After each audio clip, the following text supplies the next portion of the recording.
Imagine a typical suburban house nestled in a quiet neighborhood, home to a seemingly normal family. The Smiths are just like any other family you might come across. They live their lives steeped in routine, marked by the simple joys and occasional squabbles that come with being a close-knit family.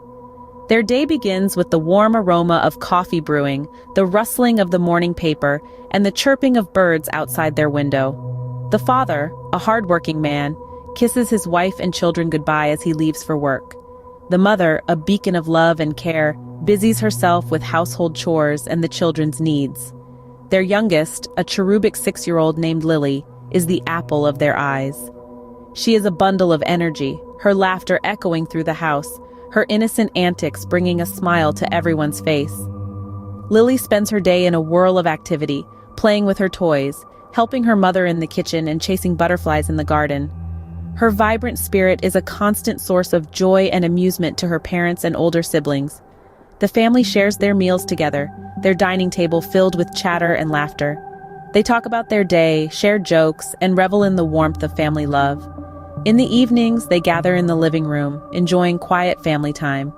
Lily, nestled in her mother's lap, listens with wide-eyed wonder to the bedtime stories her father narrates.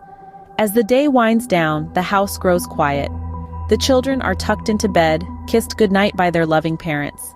The lights are turned off, one by one, and a peaceful silence descends upon the house.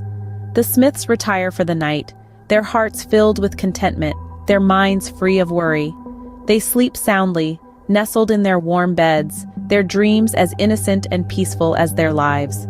The tranquil stillness of the night is only disturbed by the occasional hoot of an owl or the rustling of leaves in the wind.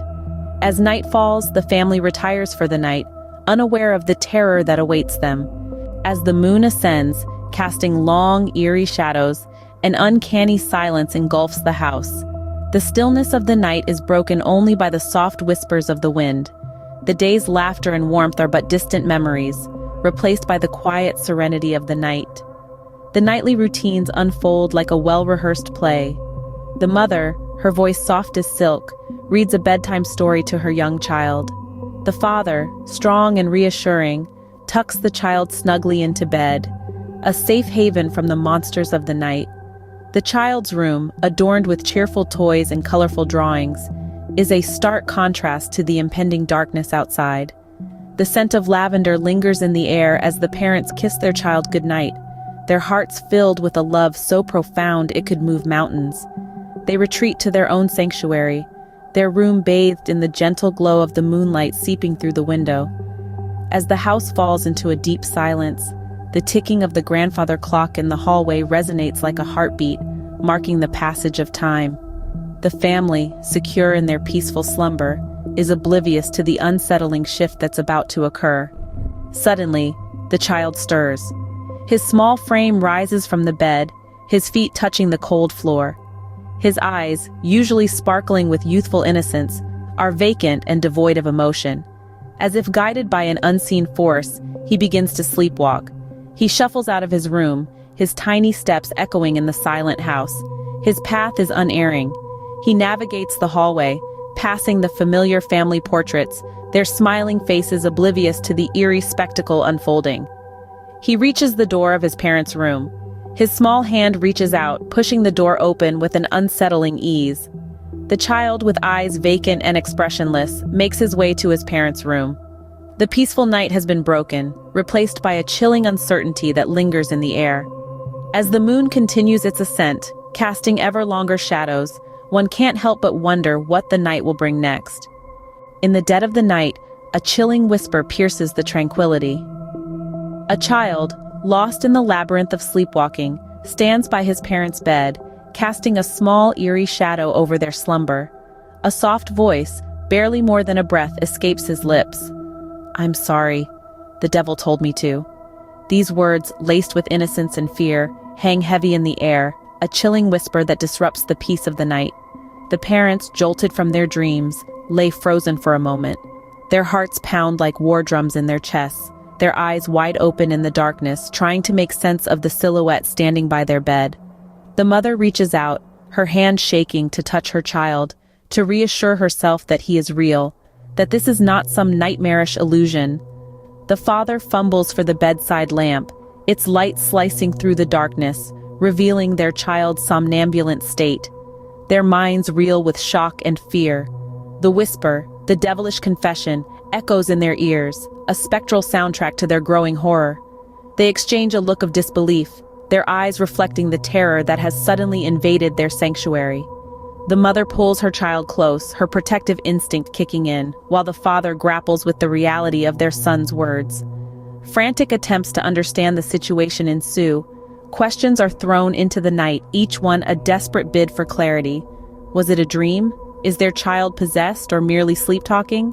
Is the devil a figment of their child's imagination, or a terrifying entity influencing their son? The answers remain elusive, lost in the dark corners of the unknown. Despite their fear, they soothe their child back to sleep, their whispers of comfort a stark contrast to the chilling confession that had awakened them. But as they lie awake, the echo of the child's whisper continues to resonate in the silence, a terrifying testament to an unseen horror. The whisper echoes in the silence, a terrifying testament to an unseen horror. As dawn breaks, the family is engulfed in a chilling fear, a disturbing revelation hanging over their heads. The whispers of the night before echo in their minds, transforming the once familiar comfort of their home into an eerie, unwelcome presence. They look at each other, their faces pale, their eyes wide with terror. The innocence of their child's voice, delivering such a haunting message, has left them shaken to their very core. They scramble for understanding, for some semblance of logic in this twisted nightmare. They turn to experts, hoping for answers. Doctors are consulted, their white coats and sterile offices offering no comfort. The family pores over medical journals, desperately searching for any recorded instances of sleepwalking children uttering such disturbing phrases.